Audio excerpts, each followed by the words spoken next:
Happy Thanksgiving, y'all. As you can see, it's a bittersweet Thanksgiving for me.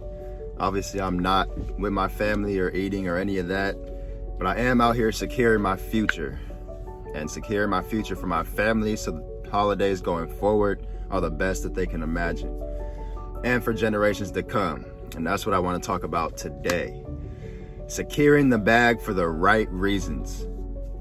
And I want to give a huge shout out to this man right here, partner in crime. Yes, sir. This man is also out here sacrificing his holidays, and he has 2 kids at home who I'm sure he would much rather be spending time with and eating Thanksgiving dinner with than listening to me preach to my audience of 5. So he is a prime example of securing the bag for the right reasons. He's living for his family, living for God, to fulfill his purpose, not only for himself and for his family, but for generations to come so they don't have to do what he's doing.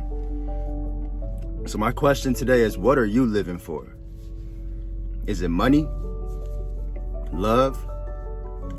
Are you living for things that come and go, and when they come, they have a better chance of leaving than staying? Because some people live for temporary things that they think hold longevity. And if you live for the wrong reasons, those things will end up being the reason that you don't want to live anymore. Millionaires don't commit suicide because money isn't doing what money's supposed to do. Millionaires commit suicide because money isn't doing what they thought it would do. The one thing that they thought would set them free from all their problems was money, and they got it. And they spent it on all these external things trying to fix an internal issue. And once they realized that the one thing they lived their whole life for was invaluable in the area that they needed value, they thought they were out of options.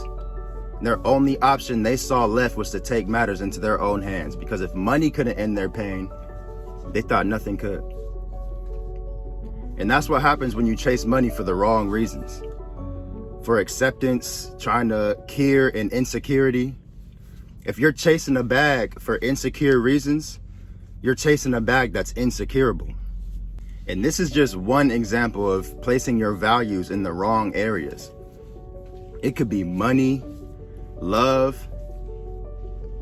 Oh, they don't want me to go here. You want me to go here? Drugs. Woo. Woo. Because drugs will set you free temporarily, only to hold you captive permanently. Think about that. Once you start using drugs to escape your pain, you'll find yourself enslaved to the very thing that you used to escape in your previous season. I'm not even gonna get into that today though. Bottom line, money, love, drugs, alcohol, these can all be cures for something, and they can all be keys to unlock certain areas of your life. But we have to understand that there's some areas internally that only God has the key to. And somewhere in history, we decided to make our own keys. Like the key to heartbreak is sleeping with other people. All that key is doing is prolonging your healing process and stripping the lock. And that makes it harder and more time consuming for God to get the correct key in to unlock your heartbreak. What are you stripping the lock to that only God has the key to unlock? Do you think the key to stress is smoking weed? Because all that does is push your stress back. And that's stripping the lock, making it harder for God to use his key to unlock your true inner peace. We have to stop trying to unlock things that only God has access to. Because those keys that we made, they'll fill the lock for now, but they won't unlock what needs to be unlocked in our hearts. And the same things that fill you in one season will be the same things that kill you in the next.